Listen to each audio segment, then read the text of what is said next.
Celtic Myths and Legends by T.W. Rolleston. The Doctrine of Transmigration.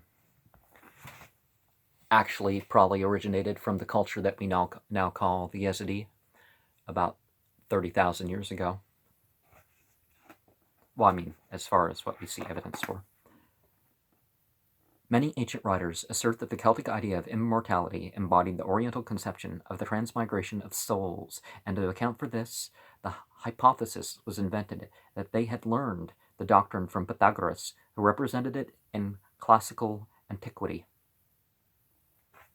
The Greeks actually had the doctrine of reincarnation, as far as in writing, before the people that we call Hindus.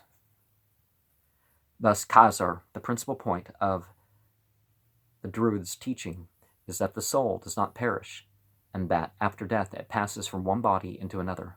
In Diodorus, among them, the doctrine of Pythagoras prevails, according to which the souls of men are immortal, and after a fixed term recommence to live, taking upon themselves a new body. Now traces of this doctrine certainly do appear in Irish legend. Thus, the Irish chieftain, Mongan, who is an historical personage, and whose death is recorded about 625 of the Common Era, is said to have made a wager as to the place of death of a king named Fothad, slain in a battle with the mystical hero Finn mac Cumhail in the 3rd century. He proves his case by summoning to his aid a revenant from the otherworld, Cilta, who was the actual slayer of Fothad, and who describes correctly where the tomb is to be found and what were its contents.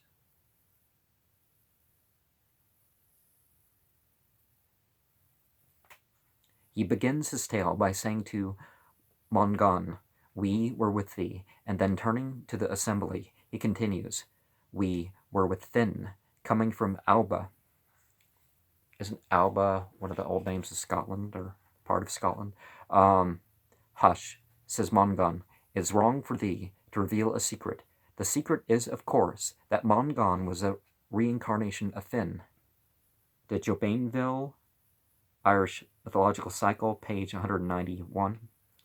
But the evidence on the whole shows that the Celts did not hold this doctrine at all in the same way as Pythagoras and the Orientals did. Transmigration was not, with them, part of the order of things. It might happen, but in general it did not. The new body assumed by the dead clothed them in another, not in this world, and so far as we can learn from any ancient authority, there does not appear to have been any idea of mortal retribution connected with this form of future life. It was not so much an article of faith as an idea which haunted the imagination, and which Mongan's caution indicates ought not to be brought into clear light.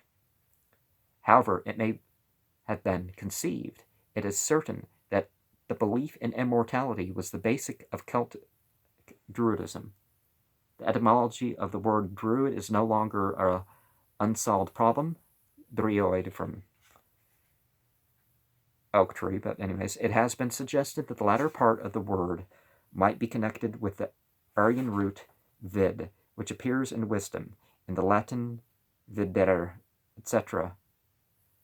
Thurnason has now shown that the root, in connection with the intensive particle dru, would yield the word druids, represented in Gaelic by draoi, a druid, just as another intensive su with vid yields the Gaelic saoi.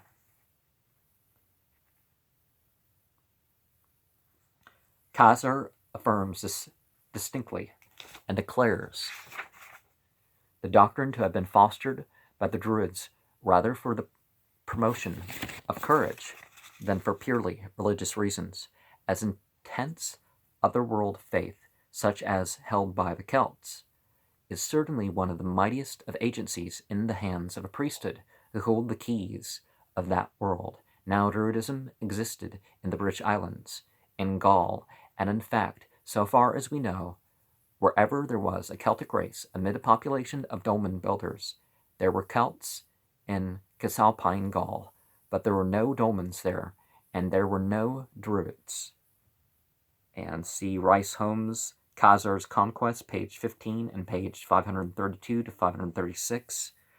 Rise, it may be observed, believes that Druidism was the religion of the aboriginal inhabitants of Western Europe from the Baltic to Gibraltar, Celtic Britain, page 73, but we only know of it where Celts and dolmen builders combined. Khazar remarks of the Germans that they had no druids and cared little about sacrificial ceremonies. What is quite clear is that when the Celts got to Western Europe, they found there a people with a powerful priesthood, a ritual, and imposing religious monuments, a people steeped in magic and mysticism and the cult of the underworld. The influences, as I read the facts, seem to be that Druidism, in its essential features, was imposed upon the imaginative and sensitive nature of the Celt, with his extraordinary aptitude for picking up ideas, by the earlier population of Western Europe and the megalithic people, while, as held by these, it stands in some historical relation which I am not able to produce in further detail. With the religious culture of ancient Egypt, much obscurity still broods over the question, and perhaps will always do so, but if these suggestions have anything to do with them, then the megalithic people have been brought a step or two out of the atmosphere of uncanny mystery which has surrounded them, and they are shown to have played a very important part in the religious development of Western Europe and in preparing that part of the world for the rapid extension and the special place of Christianity which took place in it.